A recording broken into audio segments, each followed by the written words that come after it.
सर्वप्रथम माँ शारदे के चरणों में मेरा सत सत नमन।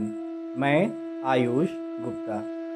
भारत जितना महान ये देश है उतनी ही महान है इसकी संस्कृति।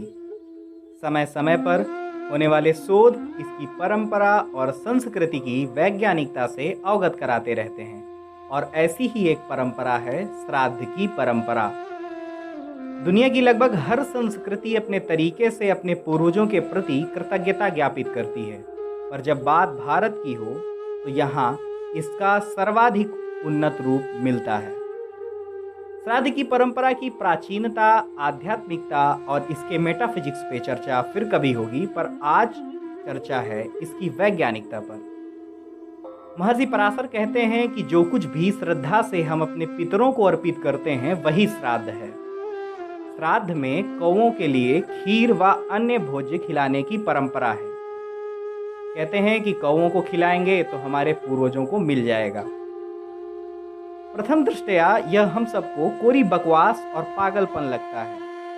तो क्या हमारे ऋषि मुनि पागल थे? उत्तर है नहीं, उनके विचार क्रांतिकारी थे। क्या आपने कभी गौर किया है कि पीपल और बरगद के पौधों से असंख्य बीज गिरते हैं, पर उनके प्रभाव क्षेत्र में उन बीजों से पौधों का उगना संभव नहीं हो पाता? दूसरा प्रश्न, कभी आपने किसी को पीपल का बीज लगाते हुए देखा है? निसंदेह आपका उत्तर होगा नहीं, क्योंकि प्रकृति ने इन दोनों उपयोगी वृक्षों को पनपने के लिए अलग प्रकार की ही व्यवस्था कर रखी है।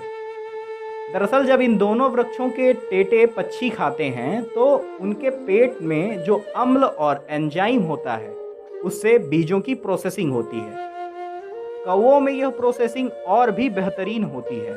इनको खा करके कौवे जहाँ जहाँ बीट करते हैं वहाँ वहाँ यह दोनों वृक्ष उगते हैं। पीपल की महत्ता से आप सभी परिचित हैं, जो कि 24 घंटे ऑक्सीजन देता है, और बरगद असंख्य औषधीय गुणों से भरा हुआ है। आज के समय में कई वैज्ञानिक विधियों से हम बीजों की प्रोसेसिंग तो कर सकते हैं, पर यह व्यय और श्रम साध्य है, जबकि कौवों में यह काम बहुत आसानी से संभव हो जाता है।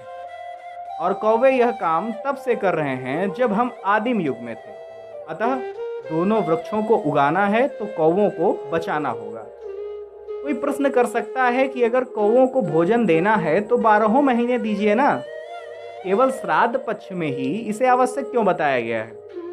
इसका उत्तर और भी वैज्ञानिकता से लबरेज है, क्योंकि मादा कौवे भाद्रपद महीने में अंडा देती है और नवजात बच्चा पैदा होता है। तो इस नई पीढ़ी के उपयोगी पक्षी को पौष्टिक आहार और भरपूर आहार उपलब्ध कराने के लिए ऋषि मुनियों ने हर छत पर श्राद्ध के रूप में पौष्टिक आहार की व्यवस्था कर दी। और जब भी आप अपने आसपास पीपल व बरगद के वृक्ष देखेंगे तो आपके पूर्वज तो आपको याद आएंगे ही।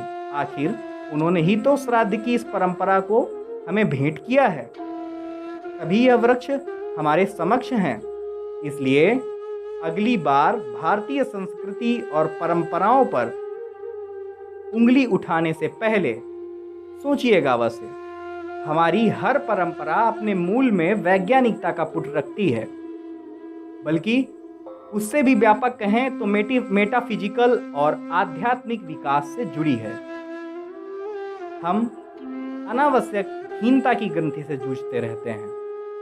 श्राद्ध कर्म पूर्णतः वैज्ञानिक है, जिसमें व्यापक चर्चा की जा सकती है, परंतु इतने छोटे से वीडियो में हमने उसके केवल एक पहलू से आप सभी का परिचय मात्र ही कराया है।